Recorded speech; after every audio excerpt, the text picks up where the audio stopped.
Kedatangan bangsa Barat ke Indonesia.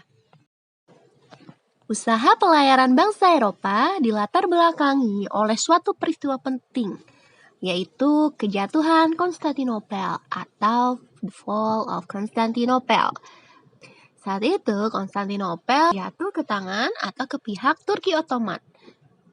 Hal ini berdampak bagi perdagangan Eropa, karena Konstantinopel sebagai pasar bertemunya pedagang Eropa, Asia, dan Afrika untuk saling memenuhi kebutuhan masing-masing bangsa.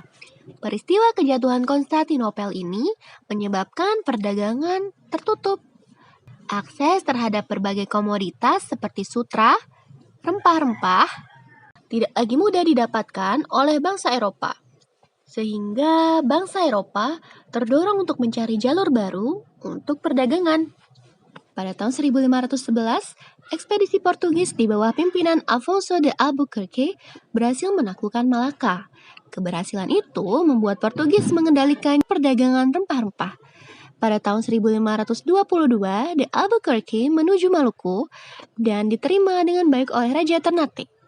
Mereka melakukan kerjasama perdagangan dan membangun benteng di Ternate yang kemudian disebut sebagai Benteng Sao Paulo. Sementara itu, bangsa Spanyol diwakilkan oleh Ferdinand Magellan dipilih Raja Charles I dari Spanyol untuk mencari jalur menuju Kepulauan Maluku yang dikenal dengan Pulau Rempah-Rempah. Pada tahun 1519, Magellan berangkat melalui Samudra Atlantik. Namun sayang, Magellan terbunuh ketika mencoba mengatasi perang antar suku di Cebu. Ekspedisi ini kemudian dilanjutkan dan berhasil tiba di Kepulauan Maluku pada bulan November 1521. Para pelaut lainnya berhasil singgah di Tidore dan bertemu dengan Sultan Tidore. Sejak saat itu terjalinlah kerjasama antara Spanyol dan Tidore. Hal inilah yang melatar belakangi pertentangan antara Portugis dan Spanyol. Kedua belah pihak sama-sama mengklaim bahwa Kepulauan Maluku merupakan milik mereka. Kedatangan bangsa Inggris ke Indonesia dirintis oleh Francis Drake dan Thomas Cavendish. Pada tahun 1577, Francis Drake berlayar ke Indonesia dan singgah di Maluku, Sulawesi, dan Jawa. Pelayarannya berhasil membawa rempah-rempah dari Ternate dan kembali ke Inggris melalui Samudra Hindia.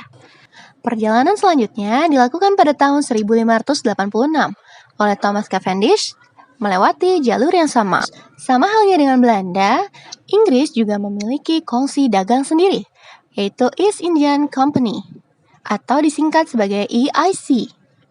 Namun, eksistensinya tidak mampu menyaingi armada dagang barat seperti VOC.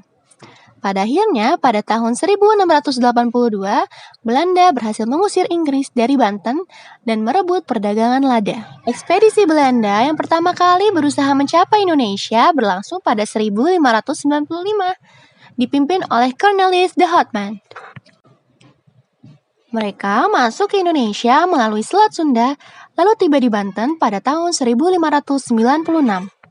Pada mula kedatangannya, pasukan ini sangat tidak diterima oleh masyarakat setempat. Hal ini karena perangnya mereka yang kasar dan semena-mena. Ekspedisi berikutnya dipimpin oleh Jacob Cornelissen van Dyck pada tahun 1598. Namun, ekspedisi ini menuju ke Kepulauan Maluku. Ekspedisi ini berhasil membawa rempah-rempah dan memberikan keuntungan yang besar bagi Belanda.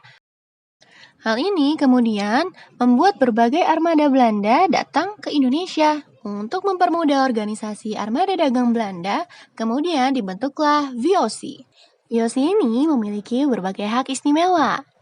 Mereka bebas untuk memonopoli perdagangan, membuat dan mencetak uang, serta menyatakan perang terhadap suatu negara tanpa harus berkonsultasi dengan pemerintahan Belanda.